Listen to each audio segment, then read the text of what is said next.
You've not seen paint like on this new Audi E7X before because there's light embedded in it. It's even more noticeable here at the back. Plus, it pulsates. If I press this button here, I can open the fridge. Ideal on a hot day like today for keeping your chocolates cool. But what is this? Well, I'll show you. If I press this button here, I can activate the TV and fold it down.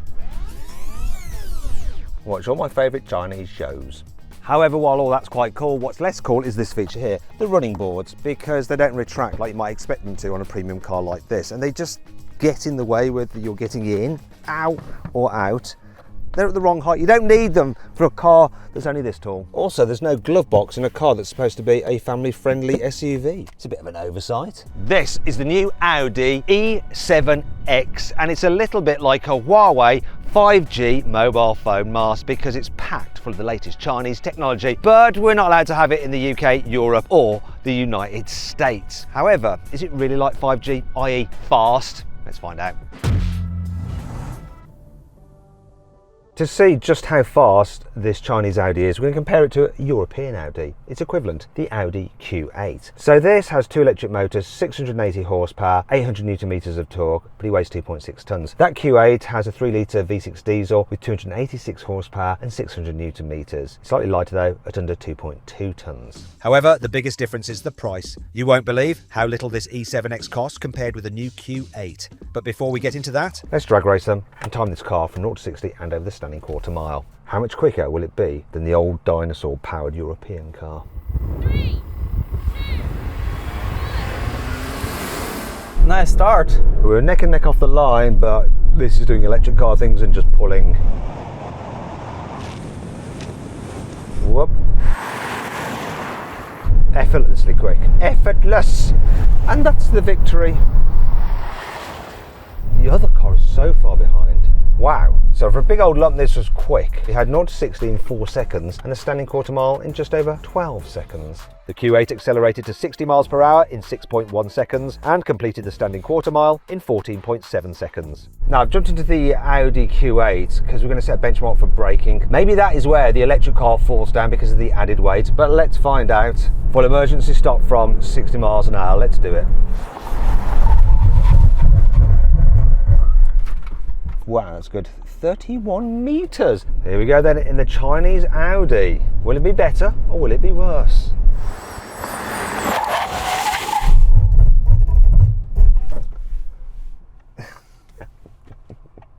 One meter worse, but that could be the difference between hitting someone and not hitting someone. So there's very little between the Chinese Audi and the German Audi when it comes to braking, but there is a huge difference when it comes to their design. In particular, the Audi logo. So on this Chinese Audi, it's written, you will not find any 4 rings on this car anyway. Now visually though, take that badge off it, no idea it's an Audi. No idea at all. It looks modern, it looks futuristic. Dare say it does look a bit Chinese, doesn't it? Moving down the side, what is quite Audi-like though, big alloy wheels. These are 22s. The profile of the car is very similar to the Q8, but the actual surfacing is not. It's all smooth, very much like a BMW iX3. In fact, there's more BMW vibes on the inside, which we'll get to in a bit. Poppy-outed door handles.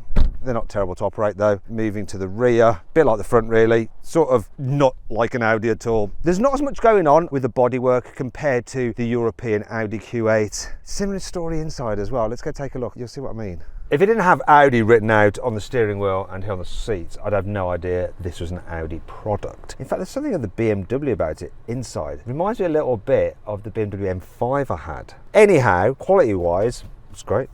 Controls feel nice. I like the fact that that's your drive select on there. It's more Mercedes than BMW or Audi, to tell you the truth. Yeah, everything feels quite nice. The steering wheel feels nice. The materials, yep, absolutely fine.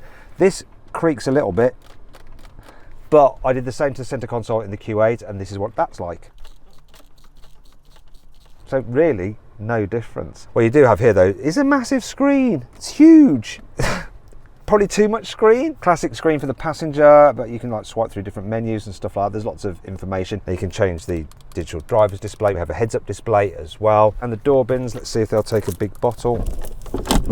Yes, they will. Let's just fill up the cup holders while we're at it. Pretty good. Now, what's also good, seats. Very, very comfortable. And like the Alcantara effect. Headlining feels expensive. It's got all the things that you'd expect in a premium SUV, although the price isn't exactly premium. I'll come to that in a bit. Now, there's one thing I particularly like, and it's these controls here, right? The most important controls, the temperature for the climate and the fan speed, are here. You're not having to do it through the screen. So that is a definite win. Speaking of winning, when it comes to impressing people, is this going to win more people over than a traditional German Audi? Let's find out. This is a bunch of students from Oxford Brookes University. They're engineers and they're working on Formula Student, which means they're building a racing car. I'm going to get their opinion on these two Audis and find out which they prefer. So guys, do you want to go and have a look around both the cars? Now open the doors, look in, sit in, do whatever you need to do. You just sit in it and it goes. So the doors open on their own on this one. Do you want to know something really bad, which we wanted to film, but we're not going to? If you spin it fast enough and film it. That's diesel, that's electric. Ignore that. I just want you to consider the cars for what they look like on the outside, what they look like on the inside, and how they feel in terms of luxury. And what I want you to do now is stand next to the car you would prefer. Go. That is so close. 7 people over here for the Chinese Audi, but 8 over here for the original German Audi. It's close, but the European takes it. While the students narrowly chose the European Audi, when it comes to the back seats, it's a win for this Chinese one, easily. So loads of knee room, loads of headroom, completely flat floor because it's electric, but your bottom isn't too close to the floor. There's still plenty of under thigh support on the seat, and these seats are very comfortable. Let's look at this. Oh, you really can recline and stretch out. This is lovely. Even with 3 people in the back at once, there is plenty of space for everyone. Also, you can alter the angle of the headrests here in the back. Oh, and there's more Audi badging here and on the sill. We've also got some extra features here, such as, look, oop, little table. There's a thing there where you can hang, I imagine, an iPad or monitor off. You've got storage here. You've got your USB-Cs here, all your climate control and seat controls here as well. Decent sized door bins. You have armrest with storage and covered cup holders. Oh yeah, I like that, Matthew. And easy access ISOFIX anchor points. Look, the only downer for me is this, the fact that that doesn't go down far enough, but at least the windows have acoustic glass, so this should be a very quiet car when you drive in, and we'll find out about that in a bit. First though, we need to check out the boot. The boot capacity of this Chinese Audi is huge. 680 litres, which is about 10% larger than the Audi Q8. Now you have a flat load lip, so it's easy to load things in, and if you press this button here, you can lower the car down on its air suspension or raise it up. Also, you've got a 12-volt socket there and some extra storage under there. And of course, look, hey, check it out. But how big is this boot in reality? Let's do a man test. Nick, can you see if you can get comfortable in that boot? And I will shut it. Are you ready for this? Oh, yeah. Do you know what I'm thinking, Miguel? What? I think there's enough room for 2. Sorry to do this to you, Nick. Oh, company, here we go. How shall we do this? I think you should 69 it. Right, now this is the test. Try and get your head in. Oh. Don't fart, no one fart. What? Here we go. So that shuts. Now what we need to do is shall we just go for a walk for a bit? So, it's been a lovely day today actually. The question I have though is whether the Q8's boot, while smaller on paper, is actually bigger in reality. So, which one did you prefer, or should I say, which one did you detest the least?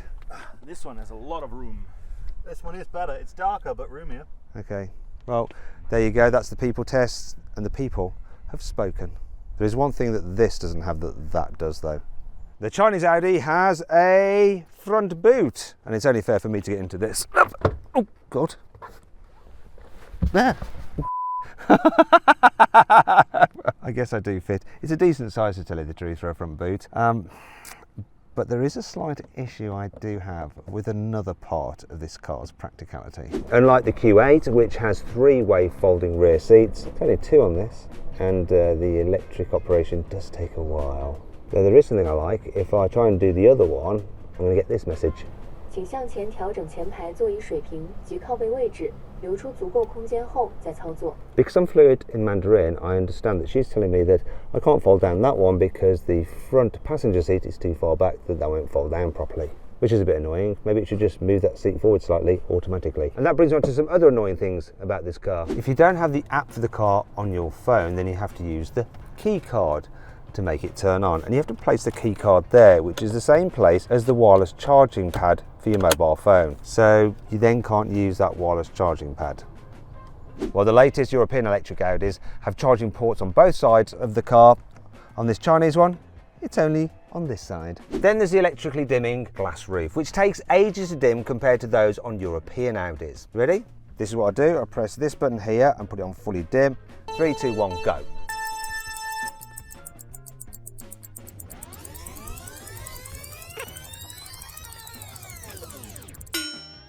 That was too long. I hate side mirrors, which are actually a camera feed, because they're just in the wrong place. You're not used to looking there, you're used to looking there, and you don't get depth of field with a camera feed. And look at the size of the actual camera itself. You may as well have a normal big door mirror. What's that all about? Well, it's great that you have extendable leg rests. Do you notice the problem? That's a good way to stretch out your shins. But, I mean, what's the point of that? Silly. Oh, you need to move that seat forward. So what you have to do in order to do that is hit the TV button on there, lower the TV, and up there in the top left-hand corner is boss mode. So I hit boss mode, continue. Now it's moving the front seat forward so I can stretch out more. Yes. That is definitely better. Quick question though, what about the person who sat here? They've still got a leg rest there. You can't move the driver's seat. Silly Audi China anyway. The efficiency of this car isn't great. So it's supposed to do 400 miles on a charge. However, that's Kanan over there. He's driven the car for over 1,000 kilometers. He's brought it to us from Germany, and he's averaged 2.6 miles per kilowatt hour. And the gross battery capacity is 100 kilowatt hours. So at best, you're going to get 260 miles out of it on a full charge. However, it's not all bad because this thing charges quickly. It's got 900 volt architecture, so it's got rapid charging. If you can find a charger quick enough, it will add 200 miles of range in just 10 minutes. There's automatic opening and closing rear doors, and the sensors are really good that you can just get in the way of them and it stops perfectly, and then we'll restart again. On the European Audi Q7, which Audi has just released, it's got automatic doors, but they get flummoxed more easily. It's like the Chinese have better tech. Who'd have thought it? The car has this little digital assistant down there which you can talk to. Ni hao, Audi. 你好呀。 Also, you can draw certain commands on this screen. So if I put in an A, then it does this. If I put in a circle, it does this. And then if I do a heart, it does this. And check this out, if I go into the sat nav and make it wide, I can go full widescreen sat nav. Whee! Now I'm in the middle of the ocean. That's Spain and Portugal. If you have your seat in a recline position, then go to get out, look at this, it actually pushes you forwards to make it easier to exit. The best thing about this Chinese Audi though is the price. So in China, £36,000. A Q8, it's like £80,000. Same price as in the UK. Though actually in the UK, you can get about £6,000 off one of those through Carwow. But either way, this is why Audi has done this joint venture with SAIC, which is a company that also owns MG. It's because people stop buying the German product in China. They just buy homegrown products. So if you want to tap into that market, you need to license your brand to have the car built over there. Thing is though, driving matters with these kind of cars. Does this Chinese Audi drive as well as the European one?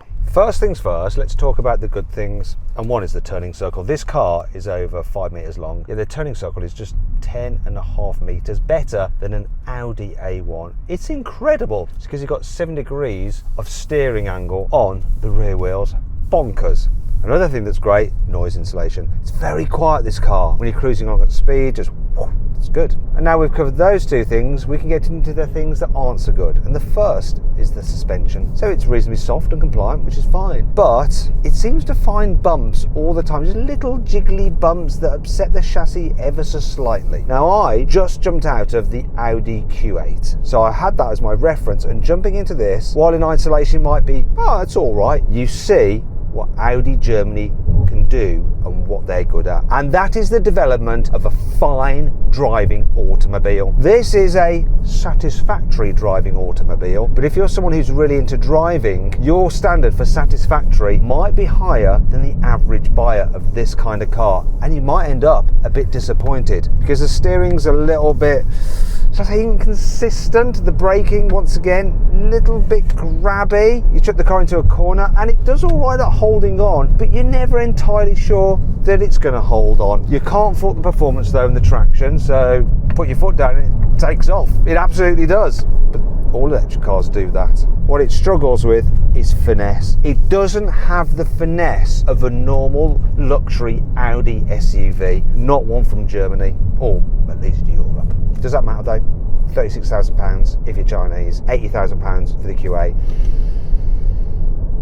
I'm not sure it does. Reason being, what really sells cars for most people, the looks, well, the looks on this are a bit generic, but hey, the interior is good, the quality feels good, the tech is good, and in all those respects, this car does deliver. What it doesn't do is that fine driving experience. It's just okay. And at 36 grand for something this big, something this tech packed, something this quick, okay, is actually more than good enough. Anyway, I hope you enjoyed the video. If you did, give it a like. Let me know what you think of this car in the comments below. If you haven't done so already, subscribe to this channel. And as ever, thanks for watching, and I'll see you next time.